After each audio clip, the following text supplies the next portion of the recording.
Hello विद्यार्थी मित्रों, तो आप सभी का स्वागत है हमारे इस YouTube चैनल यूनिक एकेडमी के अंदर। तो विद्यार्थी मित्रों, आज हम कक्षा 12 पेपर नंबर 4 विषय आंकड़ा शास्त्र का विभाग नंबर C सॉल्व करने जा रहे हैं। जो लोगों ने हमारे इस चैनल को सब्सक्राइब नहीं किया प्लीज़ वो सब्सक्राइब करें। और गाला असाइनमेंट गुजराती माध्यम का वीडियो तो आपको मिलता ही, आपको हिंदी माध्यम का वीडियो भी मिल रहा है जो मैंने आपके लिए स्पेशल तैयार किया है। ओके, चलो चालू करते हैं। विभाग नंबर C गाला असाइनमेंट पेपर नंबर 4 विषय है आंकड़ा शास्त्र यानी स्टेट। ओके, क्वेश्चन नंबर 31 क्या है?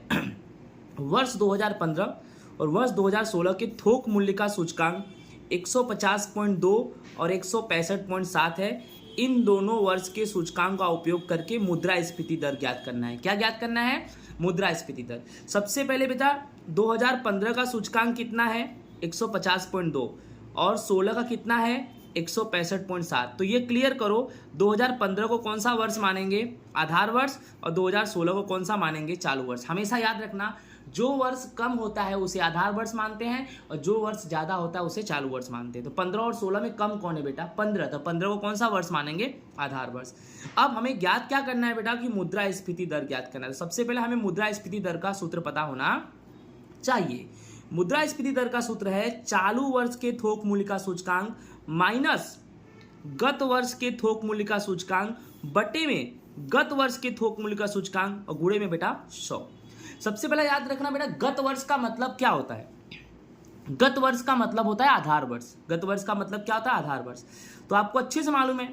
चलो ध्यान से देखो, इसमें चालू पहले क्या है? चालू वर्ष। तो चालू वर्ष कौन सा है? 2016 तो 165.7 माइनस गत वर्ष यानी आधार वर्ष। आधार वर्ष यानी 150.2 बटे में फिर से गत वर्ष है, फिर से गत वर्ष है तो फिर से 150.2 और गुणे में 100। तो बेटा इसको सोल्व करेंगे तो हमारा 10.32% क्या आएगा? आंसर। आई होप आपको समझ में आ गया होगा बच्चों। नेक्स्ट हमारा क्वेश्चन क्या है? Question number 32। क्वेश्चन नंबर 32 हमारा है, नौकरी के लिए कितने उम्मीदवार हैं? 5 उम्मीदवार है और साक्षात्कार यानी इंटरव्यू के लिए बुलाए गए हैं। इसमें 2 कर्मचारियों का क्रम दिया है, 3-5, 5-4, 1-2 और 2-3 और 4-1 दिया है। इस माहिती पर से क्रमांक सहसंबंधांक ज्ञात करो। क्या बच्चों, क्या ज्ञात करना है? क्रमांक सहसंबंधांक। सबसे पहले बेटा जो 5 उम्मीदवार है यानी तुम्हारा n बराबर कितना हो जाएगा?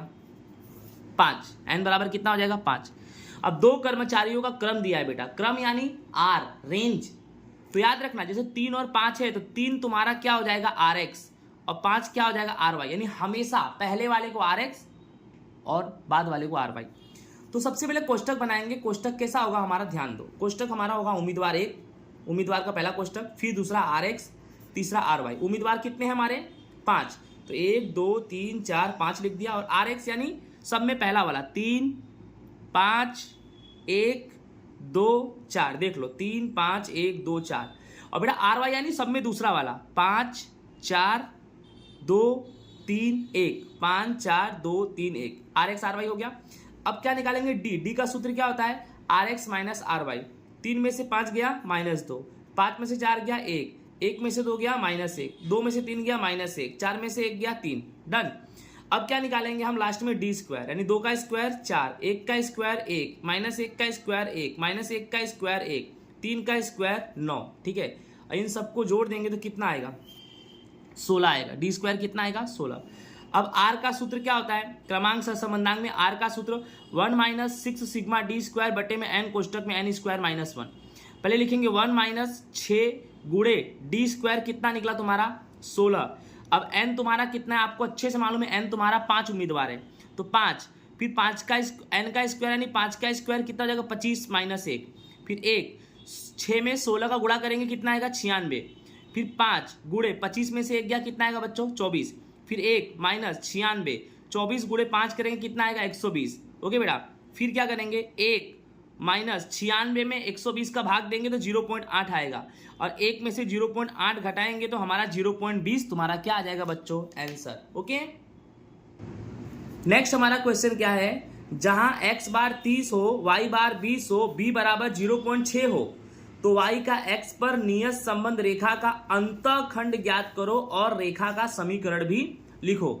सबसे पहले ध्यान दो, अंतःखंड को हम बोलते हैं a और a का सूत्र क्या होता है? y बार माइनस बी एक्स बार। तो a बराबर क्या करेंगे, y बार तुम्हारा कितना दिया है 20 माइनस, ठीक है, b कितना दिया है 0.6 और गुणे x बार कितना दिया है 30।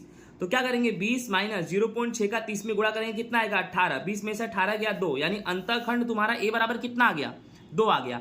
अब बच्चों क्या करना है, समीकरण लिखना है। तो आपको पता है y का x पर समीकरण क्या होगा, y कैप बराबर a plus B X. a तुम्हारा कितना निकला 2 लिख दो, प्लस b तुम्हारा कितना है, b आपको अच्छे से पता है b तुम्हारा कितना है 0.6, तो 0.6 लिख दो और x की तुम्हारी कीमत नहीं दी है, इसीलिए तो समीकरण बोला है। अगर x की कीमत दी गई होती ना तो समीकरण नहीं बोलता, मान ज्ञात करने के लिए बोलता। ठीक है, आई होप समझ में आ गया होगा आपको।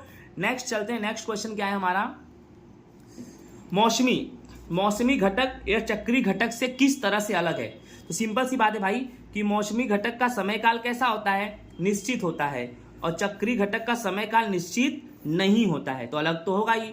फिर मौसमी घटक यह साल, महीने या हफ्तों में क्या होता है, बदलता रहता है, लेकिन चक्री घटक ये लंबे समय तक रहता है, हमेशा बदलता नहीं है। अब उदाहरण भी देख लो, मौसमी घटक यानी गर्मियों में पंखों की बिक्री वृद्धि, यानी गर्मियों में जो पंखों की वृद्धि है, पंखों की जो बिक्री है, पंखों की जो बेचान है वह क्या हो जाएगा, बढ़ेगा, क्योंकि भाई गर्मी बढ़ेगा तो भाई ठंडा चाहिए, हवा तो चाहिए, हवा चाहिए तो पंखा लाना पड़ेगा, पंखा लाना पड़ेगा तो भाई पंखे का जो बिक्री हो बढ़ जाएगा। ये मौसमी घटक है, ये मौसम पर आधारित है, गर्मी के मौसम में पंखे की बिक्री बढ़ रही है, राइट। लेकिन चक्री घटक में क्या है, व्यापार चक्र में होने वाला उतार चढ़ाव, और व्यापार चक्र में होने वाला उतार चढ़ाव इस छोटे समय के लिए नहीं होता है, लंबे समय के लिए होता है। गर्मी तो हर साल में एक बार आएगा, राइट ना, ये तो बरसात के मौसम में भी गर्मी रहता है, ठंडी के मौसम में भी तो देखो नॉर्मल गर्मी रहता है, ठीक है। लेकिन व्यापार चक्र में उतार चढ़ाव ये लंबे समय का होता है, बार बार ऐसा नहीं कि हमेशा बदलता रहे, लंबे समय तक। एक बार अगर बढ़ गया तो बढ़ा ही रहेगा, घट गया तो घटा ही रहेगा, लंबे समय तक। इस प्रकार हम बोल सकते हैं मौसमी घटक या चक्री घटक से क्या है बेटा, अलग है। ओके, नेक्स्ट हमारा क्वेश्चन नंबर 35 क्या है, रैंडम शब्द के सभी अक्षरों के उपयोग से गठन में आर प्रथम स्थान पर आए और एम अंतिम स्थान पर आए, उसकी प्रायिकता ज्ञात करो। तो सबसे पहले आसान है एकदम, रैंडम शब्द में कुल कितने अक्षर हैं, रैंडम शब्द में कुल 6 अक्षर हैं। इस प्रकार क्या होगा, 6 फैक्टोरियल, 6 फैक्टोरियल मतलब 6 गुणे 5 गुणे 4 गुणे 3 गुणे 2 गुणे 1, यानी इन सबका गुणा करेंगे आएगा 720। अब क्या बोला है, आर प्रथम स्थान पर आएगा तो उसको 1p1 मान लो। क्यों, क्योंकि देखो रैंडम में आर अगर पहले स्थान पर है तो आर एक ही बार है, वो पहले स्थान पर ही है, तो एक ही बार ही आर आएगा पहले स्थान पर, तो 1p1। फिर एम अंतिम स्थान पर आए, इसको भी 1p1 मान लो, क्योंकि देखो छेल्ले में एम है, वो भी एक ही बार आएगा, ठीक है, तो 1p1 मान लो। अब इसे क्या मान लो, इन दोनों को 1p1 को घटना ये मान लो। इस प्रकार देखेंगे तो कैसे बैठाएंगे, 1p1 और कुल 6 अक्षर है, जिसमें से आर और एम को हटा दो तो कितना बचेगा 4, तो उसके बाद आएगा 4p4। 1p1 का आंसर क्या होगा 1, फिर 1p1 का n, और 4p4 का मतलब है 4 गुणे 3 गुणे 2 गुणे 1, इन सबका सॉल्यूशन करोगे तो कितना आएगा 24। तो p ऑफ a बराबर m बटे n, 24 बटे में 720, 24 को काटो एक बार में, 720 में 24 का भाग दो तो 30 आएगा, यानी हमारा आंसर आएगा 1/30। ठीक है, नेक्स्ट हमारा क्वेश्चन क्या है, एक द्विपद वितरण के लिए मध्यक और विचरण क्या दिया है, मध्यक और विचरण क्रमशः कितना है 3.9 और 2.73 है। तो इस वितरण का बर्नौली प्रयत्नों की क्या ज्ञात करो, संख्या ज्ञात करो, ठीक है, संख्या यानी n ज्ञात करो, ठीक है, और उसका p ऑफ x भी लिखना है, स्वरूप लिखना है। सबसे पहले मध्यक है तो मध्यक को बोलते हैं np, तो np बराबर तुम्हारा 3.9 है। फिर उसके बाद तुम्हारा क्या दिया है विचरण, विचरण यानी क्या बोलेंगे npq, ये 2.73 है। तो बच्चों ध्यान रखना, कभी भी सवाल में np और npq दिया हो, कभी भी सवाल में np और npq दिया हो तो q का सूत्र याद रखना, q का सूत्र होता है npq बटे में np। npq कितना है 2.73, np कितना है 3.9, भाग दे देंगे तो तुम्हारा बेटा q निकल जाएगा, q बराबर कितना आएगा 0.7। अब p कैसे निकालेंगे, तो 1 में से q घटा देंगे तो 1 में से 0.7 घटाएंगे तो कितना आएगा 0.3 आएगा। अब उसी तरह से np तुम्हारा कितना दिया है, np 3.9 दिया है, तो n गुणे और बेटा p की जगह भी कितना लिख देंगे 0.3 बराबर np बराबर तुम्हारा पहले से कितना है 3.9, ठीक है। अब n बराबर क्या 3.9 और 0.3 जो n के साथ है वो नीचे आएगा, तो 3.9 में 0.3 का भाग देंगे तो कितना आएगा 13 आएगा, ठीक है। अब इसका p ऑफ x लिखना है, p ऑफ x का सूत्र होता है ncx p की घात x इंटू यानी गुणा q की घात n माइनस x। तो n कितना है तुम्हारा 13 है, ठीक है, आपने अभी निकाला n 13, और cx ऐसे लिख दो। अब बेटा क्या है p की घात x, तो p कितना है 0.3 की घात x इंटू यानी यही गुणा समझ जाओ। फिर बेटा q है तो q तुम्हारा कितना है 0.7, तो 0.7 की घात n माइनस एक्स, तो n कितना है 13 माइनस एक्स। इसका मतलब x बराबर 0 1 2 3 ऐसे कहाँ तक ले सकते हैं हम, 13 तक ले सकते हैं। यानी समझो n अगर तुम्हारा 13 आया है तो यहाँ लिख देने का x बराबर 0 1 2 डॉट डॉट डॉट लास्ट तक कहाँ तक लिख देने का, 13 तक लिख देने का। ओके, आई होप आपको समझ में आ गया होगा।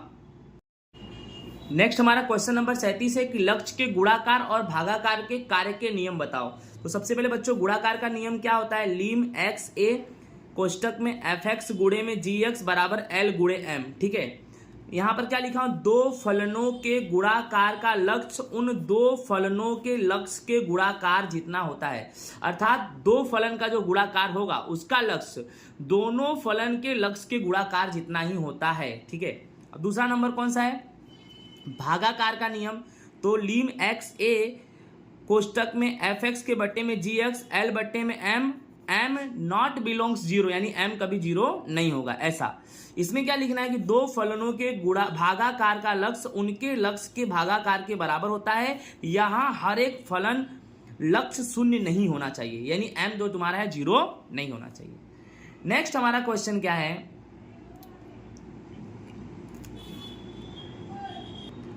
क्वेश्चन नंबर 38 क्या है, कोष्टक विधि से सिद्ध करो कि लीम एक्स माइनस 1 3 बटे में एक्स प्लस 1 अस्तित्व दर्शाता नहीं है।